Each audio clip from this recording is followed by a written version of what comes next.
Okay, so today we're going to go through the program monitor and some of the features that are in it. So basically, all of these different icons here, they can be used with the keyboard. They don't really need to be on the program monitor, in my opinion. So we're just going to ignore those for now because you just need to use keyboard shortcuts for these items here.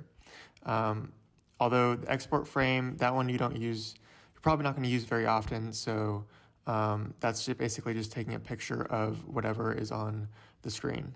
These three down here are specific to the program monitor. So showing guides. So if you want to, basically, if you're trying to center a text or something like that, you may want to use these guides where you just hold down and drag it out.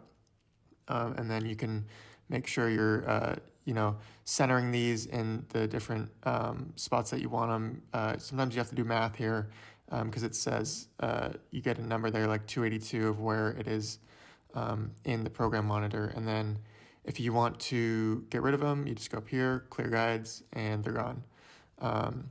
So that's, or you can also show and not show them. But the problem with that is then if you need to make another marker with these guides, then it's still going to be there. So that's why you want to clear them every time you're done.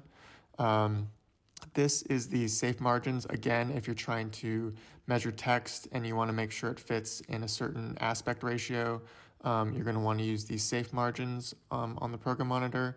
And then these are the rulers on the side here.